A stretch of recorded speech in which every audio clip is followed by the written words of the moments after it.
2026 সালের ক্যালেন্ডারে কি গাঙ্গুলি পরিবারের মৃত্যুর তারিখ লেখা হয়ে গেছে? যে দেবলীনা চ্যাটার্জিকে আমরা প্রতিশোধের আগুন ভেবেছিলাম, সে আসলে হিমশৈলের চূড়া মাত্র।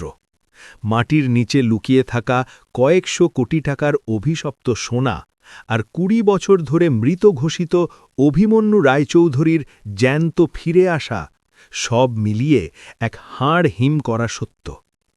আজকের ভিডিওতে দেখুন, নিজের ভাইয়ের হাতেই কি শেষ হতে চলেছেন ইন্দ্রাণী গাঙ্গুলি।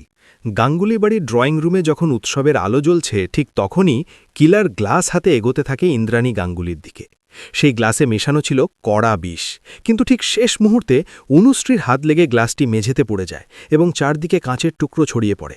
ইন্দ্রাণী অবাক হয়ে তাকিয়ে থাকে অনুশ্রীর দিকে, আর অনুশ্রী ভয়ে কাঁপতে কাঁপতে বলে, মা, এই লোকটা চাহনি আমার একদম ভালো ঠেকছে না।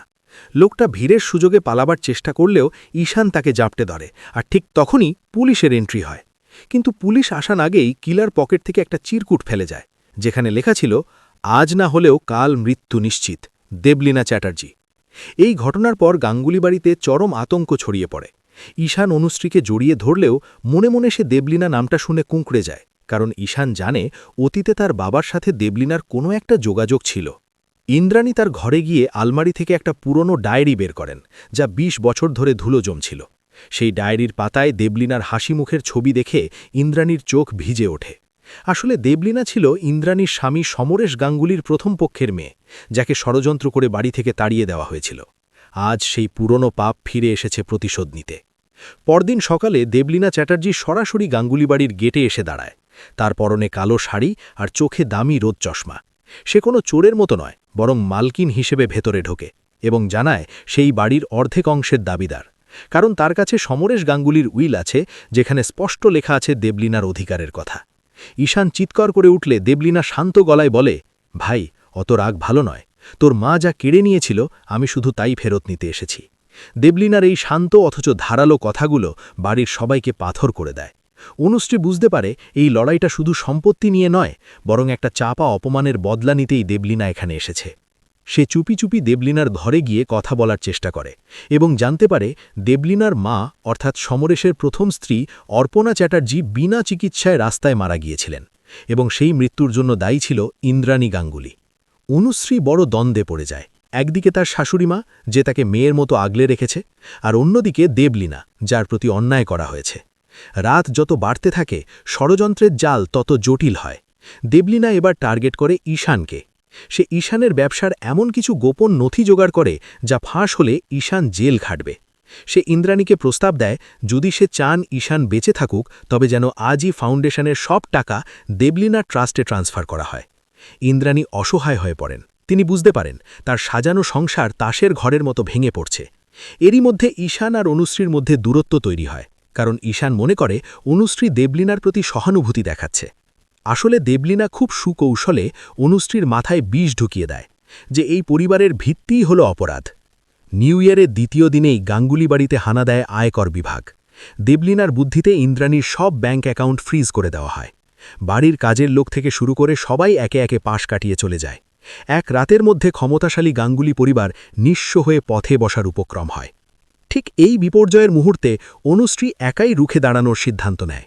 সে দেবলীনার অতীতের সেই কিলারকে খুঁজে বের করে, যে ওই বিষের গ্লাস নিয়ে এসেছিল, এবং তাকে টাকার লোভ দেখিয়ে সত্যিটা স্বীকার করতে বাধ্য করে। অনুশ্রী জানতে পারে দেবলীনা আসলে সমরেশের আসল মেয়ে নয়, সে একজন বহুরূপী, যাকে ইন্দ্রাণীর কোনো পুরনো শত্রু ভাড়া করেছে গাঙ্গুলি পরিবারকে ধ্বংস করার জন্য। দেবলীনা যে উইলটা দেখাচ্ছে, সেটাও জাল। এই খবর পাওয়ার পর অনুশ্রী দ্রুত বাড়ি ফেরে, কিন্তু ততক্ষণে দেরি হয়ে গেছে। দেবলীনা ইন্দ্রাণীকে নিয়ে গঙ্গার ধারের এক পুরনো পরিত্যক্ত গুদামে চলে গেছে তাকে শেষ করে দেওয়ার জন্য। ঈশান আর অনুশ্রী পুলিশের গাড়ি নিয়ে পাগলের মতো ধাওয়া করে। সেখানে পৌঁছে তারা দেখে দেবলীনা ইন্দ্রাণীর মাথায় বন্দুক ঠেকিয়ে দাঁড়িয়ে আছে। দেবলীনা হাসতে হাসতে বলে, তোদের সব শেষ, আজ আমি এই বড় গাছটা উপড়ে ফেলব। ঠিক তখনই অনুশ্রী চিৎকার করে বলে, তুমি যে সমরেশ গাঙ্গুলির মেয়ে, তার প্রমাণ দাও। তোমার কাছে তো কোনো জন্মগত চিহ্ন নেই, যা সমরেশ গাঙ্গুলির সব সন্তানের থাকে। আসলে সমরেশের সন্তানদের ঘাড়ের নিচে একটা তিল থাকত, যা ঈশানের আছে, কিন্তু দেবলীনার নেই। এই কথায় দেবলীনা এক মুহূর্তের জন্য ঘাবড়ে যায়, আর সেই সুযোগে পুলিশ তাকে চারপাশ থেকে ঘিরে ফেলে। ধরা পড়ার আগে দেবলীনা চিৎকার করে বলে, আমি হয়তো সমরেশের মেয়ে নই, কিন্তু আমি সেই অনাথ মেয়ে যার জীবন তোরা নষ্ট করেছিস। আমার মা এই বাড়ির পরিচারিকা ছিল, যাকে চুরির অপবাদ দিয়ে তোরা জেলে পাঠিয়েছিলি। দেবলীনা আসলে ওই পরিচারিকার মেয়ে ছিল, যে ছোটবেলায় তার মায়ের অপমান সহ্য করতে না পেরে আজ বড় হয়ে এই জঘন্য প্রতিশোধের পথ বেছে নিয়েছে। ইন্দ্রাণী গাঙ্গুলি নিজের ভুল বুঝতে পেরে দেবলীনার দিকে হাত বাড়িয়ে দেন এবং ক্ষমা চান, কিন্তু দেবলীনা ঘৃণা ভরে সেই হাত প্রত্যাখ্যান করে, পুলিশের গাড়িতে উঠে যায়। গাঙ্গুলি বাড়িতে শান্তি ফিরে এলেও ইন্দ্রাণী গাঙ্গুলির মন ভারাক্রান্ত হয়ে থাকে। তিনি বুঝতে পারেন অতীত কখনো পিছু ছাড়ে না। ভালো আর মন্দের মাঝে দাঁড়িয়ে অনুশ্রী আর ঈশান প্রতিজ্ঞা করে তারা এবার থেকে সত্যি আর সততার পথে চলবে। কিন্তু গল্পের শেষে দেখা যায় দেবলীনা জেল থেকে এক রহস্যময় ফোন করে বলছে, খেলা তো কেবল শুরু হলো, আসল মাস্টারমাইন্ড তো এখনও বাইরে আছে, যার নাম অভিমন্যু রায়চৌধুরী। ফাউন্ডেশনের সেই মৃত মানুষটি, যার নামে ইন্দ্রাণী ফাউন্ডেশন বানিয়েছিলেন, আসলে কি সে সত্যিই মারা গেছে, নাকি সে লুকিয়ে থেকে এই পুরো নাটকটা পরিচালনা করছে? এই প্রশ্নের উত্তর খুঁজতে ঈশান আর অনুশ্রী আবার এক নতুন রহস্যের দিকে পা বাড়ায়, যে রহস্য তাদের নিয়ে যাবে পাহাড়ের এক নির্জন বাংলোয়, যেখানে লুকিয়ে আছে গাঙ্গুলি বাড়ির সবচেয়ে বড় অন্ধকার ইতিহাস ও এক ভয়াবহ সত্য, যা জানলে হয়তো পুরো পৃথিবী চমকে উঠবে। পরবর্তী পর্বে দেখা যাবে কে সেই অভিমন্যু, আর কেনই বা সে নিজের স্ত্রীকে এভাবে মারার চেষ্টা করছে। উৎসবের আলো নিভে যাওয়ার পর গাঙ্গুলি বাড়ির প্রতিটি কোণায় এখন শুধু একটা প্রশ্নই ঘুরপাক খাচ্ছে। পুলিশের ভ্যানটা যখন দেবলীনাকে নিয়ে চলে গেল, তখন গাঙ্গুলি বাড়ির ল্যাম্পপোস্টের হলুদ আলোটা যেন একটু বেশি ফিকে মনে হচ্ছিল। ইন্দ্রাণী গাঙ্গুলি পাথরের মতো ড্রয়িং রুমের সোফায় বসেছিলেন। তার কানে তখনও বাজছিল দেবলীনার শেষ কথাগুলো, যে মাস্টারমাইন্ড এখনও বাইরে আছে। অনুশ্রী আর ঈশান একে অপরের দিকে তাকায়। তারা বুঝতে পারে দেবলীনা চলে গেলেও আতঙ্ক কাটেনি, বরং এক গভীর কুয়াশার জন্ম হয়েছে, যার শেষ কোথায় কেউ জানে না। অনুশ্রী যখন ইন্দ্রাণীকে ঘরে নিয়ে যাচ্ছিল, তখন হঠাৎ ঈশানের ফোনের মেসেজ টোন বেজে ওঠে। অজানা নম্বর থেকে আসা একটা ভিডিও ক্লিপ দেখে ঈশানের হাত কাঁপতে শুরু করে।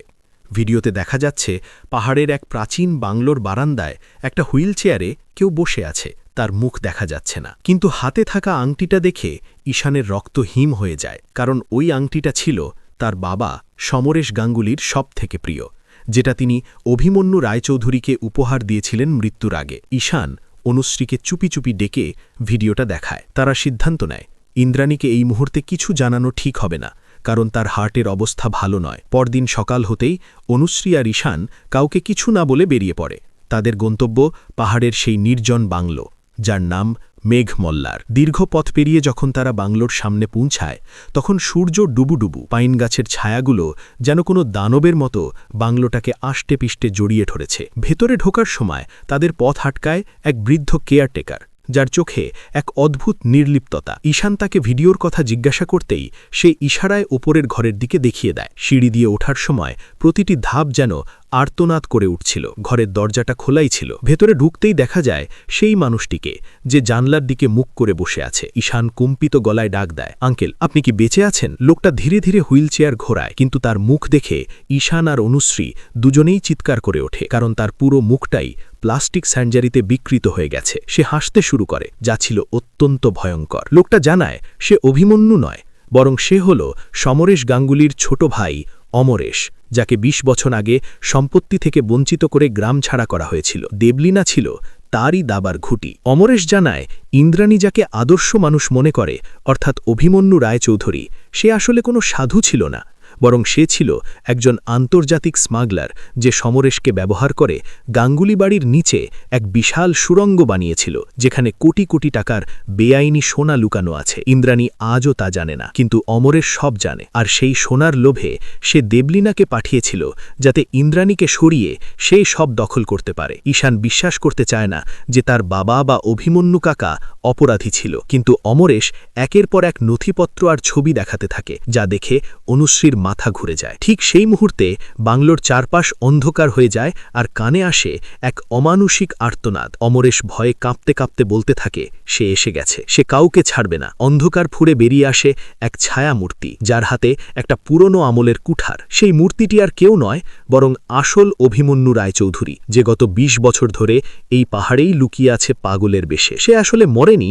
বরং অমরেশ তাকে মারার চেষ্টা করেছিল, কিন্তু সে বেঁচে যায় এবং প্রতিশোধের নেশায় উন্মাদ হয়ে যায়। শুরু হয় এক ভয়াবহ লড়াই। একদিকে পাগলাটে অভিমন্যু, অন্যদিকে ধূর্ত অমরেশ, আর তাদের মাঝখানে আটকা পড়ে যায় ঈশান ও অনুশ্রী। অভিমন্যু চিৎকার করে বলতে থাকে, এই সোনা কারোর নয়, এটা অভিশপ্ত। এই সোনার জন্য সে তার নিজের পরিবারকে হারিয়েছে, আজ সে সব শেষ করে দেবে। লড়াকু অনুশ্রী বুঝতে পারে এখানে দাঁড়িয়ে থাকা মানে মৃত্যু নিশ্চিত। সে ঈশানকে নিয়ে একটা জানলা দিয়ে নিচে ঝাঁপ দেয়। ঠিক সেই মুহূর্তে বাংলোতে আগুন লেগে যায়। সম্ভবত অভিমন্যু নিজেই সব জ্বালিয়ে দিয়েছে। দাউ দাউ করে জ্বলতে থাকা মেঘ মল্লার বাংলোর সামনে দাঁড়িয়ে ঈশান আর অনুশ্রী দীর্ঘক্ষণ নিঃশব্দে কেঁদে যায়। তারা জানত না যে তাদের পূর্বপুরুষদের ইতিহাস এতটা রক্ত ভেজা। পরদিন সকালে যখন তারা কলকাতায় ফিরে আসে, তখন গাঙ্গুলি বাড়ির পরিবেশ একদম পাল্টে গেছে। ইন্দ্রাণী গাঙ্গুলি নিজে পুলিশকে ডেকে সব সত্যিটা কবুল করেছেন। তিনি স্বীকার করেছেন যে তিনি জানতেন সমরেশ আর অভিমন্যু কি করত, কিন্তু পরিবারের সম্মান বাঁচাতে